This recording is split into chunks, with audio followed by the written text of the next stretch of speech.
بسم اللہ الرحمن الرحیم۔ میں پھر آپ کے پاس آیا ہوں۔ میں لاسٹ ٹائم میں نے ایک دو چیزیں ریکارڈ کی تھیں، آج میں تیسرا ریکارڈ کر رہا ہوں۔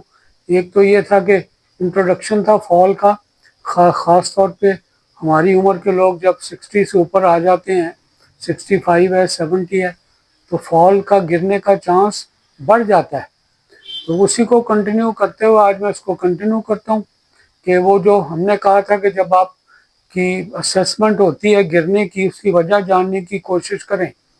اس کے لیے بہت ساری چیزیں ہوتی ہیں۔ ایک تو میں نے کہا تھا کہ آپ کو کویشچن کرنا چاہیے، دیکھنا چاہیے کہ اس کی چال گیٹ کیسی ہے۔ اگر تو شارٹ سٹیپ لے رہا ہے انسان تو اس کا مطلب چھوٹے چھوٹے سٹیپ لے کے چلتا ہے، تو اس کی وجہ کمزوری ہو سکتی ہے، پارکنسنزم ہو سکتا ہے۔ آپ کو پتا ہے پارکنسنزم میں جہاں پہ اسپاٹ چہرہ ہوتا ہے، ہاتھوں میں ارتعاش ہو جاتا ہے، اور اس کے علاوہ کچھ سے ریلیٹڈ اعصابی بیماریاں جس کی وجہ سے شارٹ گیٹ ہو سکتی ہے۔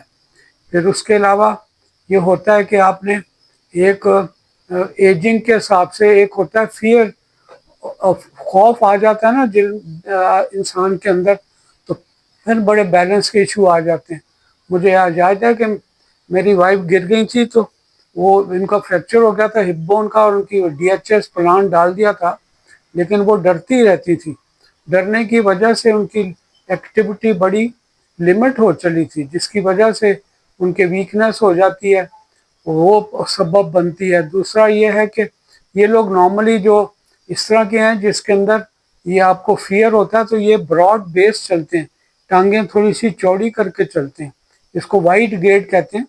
تیسرا اس کے بعد ہوتا ہے کہ فکس نی ہو جائیں، جیسے آپ کے نیز کے اندر کوئی آسٹیو آرتھرائٹس کی وجہ سے، روماٹائڈ آرتھرائٹس کی وجہ سے اس کے اندر فائبروسس ہو جاتا ہے، تو نی بینٹ کے بینٹ رہتے ہیں، وہ جو کنٹریکچر اس کو کہتے ہیں کہ جڑ جاتے ہیں، پٹھے سکڑ جاتے ہیں، اور یہ کارڈیسیپ مسل جو ہے نا آپ کے تھائی کے مسل کمزور ہو جاتی ہے، اس کی وجہ سے بھی چلنے میں مشکل پیش آتی، گیٹ بدل جاتی ہے۔ ایک پہ سلو گیٹ ہوتی ہے کہ آہستہ آہستہ جیسے جوں کی رفتار سے چلنا ہے، تو اس میں بھی فیئر آف فال ہے کہ لوگ گرنے کے ڈر کی وجہ سے آہستہ چلتے ہیں، کمزوری ہے، ڈی کنڈیشننگ ہو جاتی ہے، over long period of time مسل کمزور ہو جاتے ہیں۔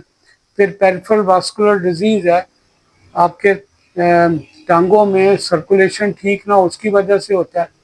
پھر COPD ہے، جو یہ کرونک obstructive pulmonary ڈیزیز ہے، جس کے اندر دمہ لانگ ٹرم بیسس پہ پھیپھڑوں کی بیماریاں، اس کے اندر سلو انسان چلتا ہے۔ اس کے علاوہ انجائنا ہے، ہارٹ فیلئر ہے، جس کے اندر چلنے سے درد ہو جاتی ہے تو انسان سلو چلتا ہے۔ یہ گیٹس ہیں جو کہ جس کے بارے میں تھوڑا بہت نو ہاؤ ہونا چاہیے۔ کازز کے اندر میں نے بتایا تھا کہ اس کے اندر جو ہمارا بیلنس ہے نا، یہ انٹرپلے ہے، کمپلیکس انٹرپلے ہے۔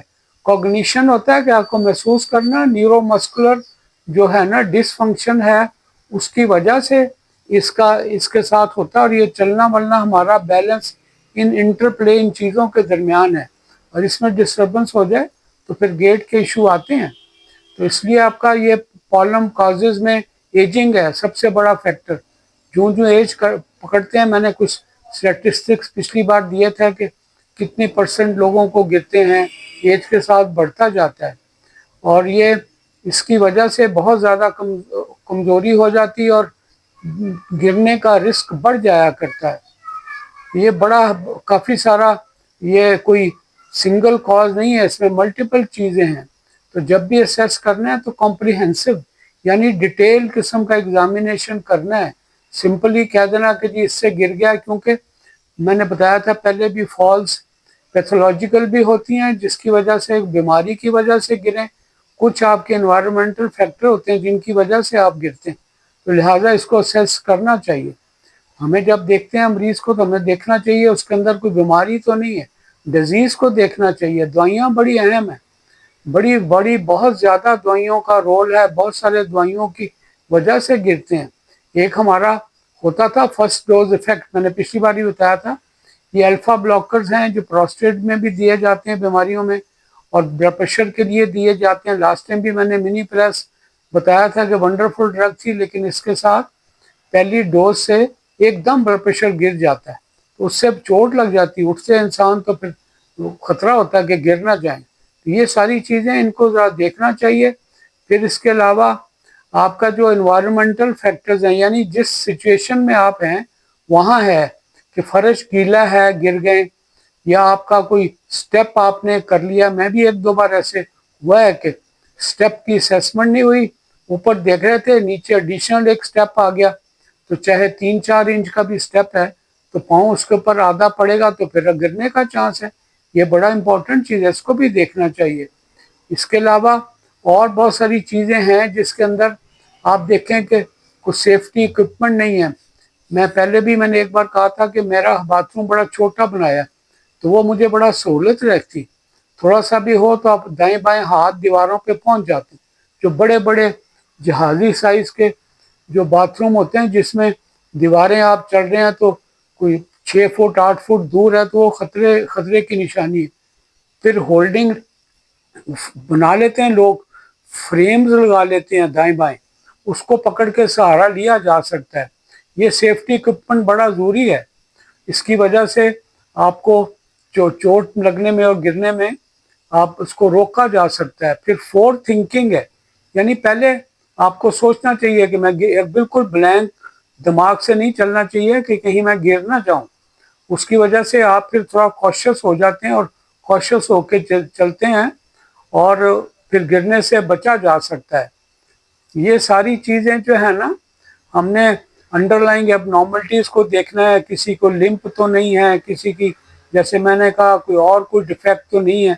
تو یہ بڑی امپورٹنٹ ہے. میڈیکیشنز میں نے بتایا ہے یہ بڑی امپورٹنٹ ہیں. اس کے لیے کمپریہنسو اس کو دیکھنا چاہیے. جو بیزو ڈائلیٹر ہیں یہ آپ کا بلڈ پریشر کبھی زیادہ کم کر دیتے ہیں. الفا بلاکرز ہیں جیسے میں نے پہلے بتایا ہے.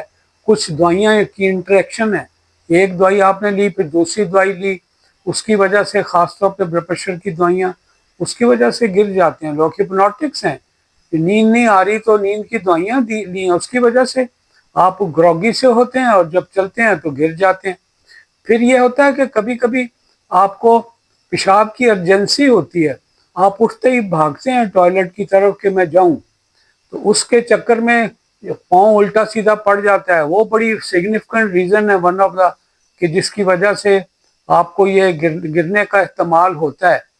اور کبھی کبھی کچھ ایسی ریئر چیزیں ہیں، پیریفرل واسکولر نیورولوجیکل پرابلم بھی ہے، واسکولر پرابلم بھی ہے جس کی وجہ سے گرنے کا احتمال ہوتا ہے.